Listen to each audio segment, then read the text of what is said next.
안녕하세요. 공병호 TV의 공병호입니다. 여러분, 요즘에 경기가 안 좋아서 아주 고민하시는 분들이 굉장히 많죠. 고생하시는 분들 굉장히 많으신데, 최근에 제가 알고 있는 한 분이 인사동을 다녀왔다고 합니다. 인사동에 총 몇 개의 갤러리가 있는지를 알 수 없습니다만은 인사동 갤러리 가운데 16개 정도가 아주 최근에 문을 닫았다고 합니다.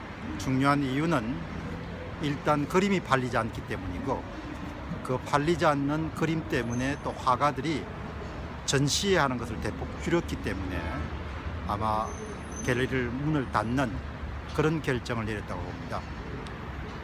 우리가 또 한 가지 한번 예상해 볼 수 있는 것은, 이 경기가 어려워지면서 김영란법이 앞으로 어떤 효과를 발휘할 것인가라는 부분에 대해서도 한번 생각을 해 봐야 될 겁니다.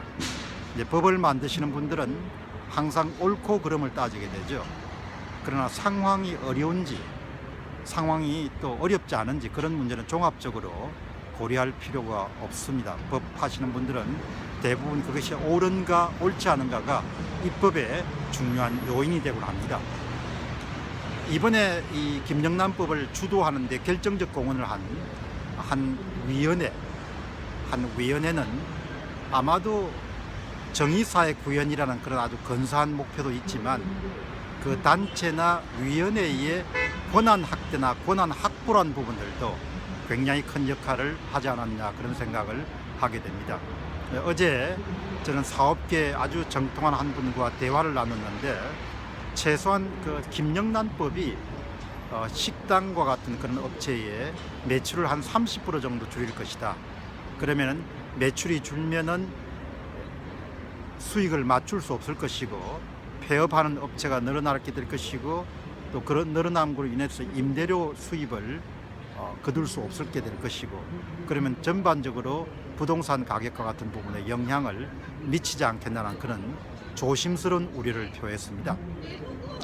물론 새로운 제도가 도입돼서 정착이 되는 데는 어느 정도의 참는 기간이라든지, 그 다음에 또 비용을 지불할 수밖에 없죠. 그러나 종합적인 시각에서 보면은 이렇게 심각한 불황이 지속되는 상태에서 김영란법과 같은 그런 시행이 그렇지 않아도 어려운 그런 내수를 굉장히 많이 힘들게 할 것이라는 그런 점을 저는 우려하지 않을 수가 없습니다. 대개 선진국들이 경험한 장기 불황 단계에서는 정부가 돈을 나누어 줘 가지고도 소비 지출을 촉진하는 그런 정책들이 일본에서도 미국에서도 실시된 바가 있습니다.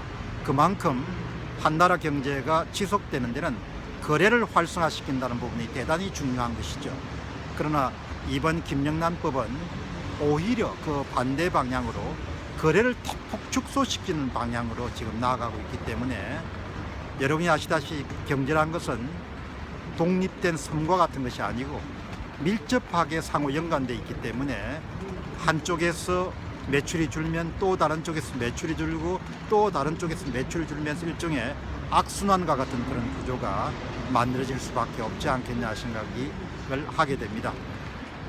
최근에 저는 정부 당국자들이 이렇게 사용하는 그런 정책을 보면은 어쩌면 저렇게 안 되는 방향 쪽으로 정책을 많이 쓸까, 그런 생각을 하게 되죠.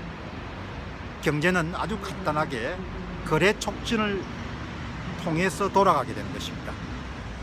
우리가 평화시라면은 그런 김영란법을 한번 시험에 옮겨볼 수가 있지만, 이처럼 경기가 악화되는 상태에서 김영란법 시행이 오히려 악화되는 경기에 엄청난 타격을 주고 장기 불황을 거의 고착화시킬 수 있는 그런 가능성이 있지 않겠느냐는 그런 생각을 하게 됩니다. 그런 면에서 보면은 법을 만드시는 분이나 또 법을 집행하시는 분들은 좀 이렇게 종합적인 시각을 가지고 유연한 그런 사고로 대응할 필요가 있지 않겠느냐는 생각을 하게 됩니다. 아무튼 이제 정책이 시행됐기 때문에, 어제 저와 통화를 한 사업가처럼 매출이 30% 정도 줄어드는 그런 상황을 우리 경제가 감내해낼 것인가, 또 얼마만큼 비용을 최소화할 것인가라는 그런 부분에 관심을 가져야 될 것 같습니다.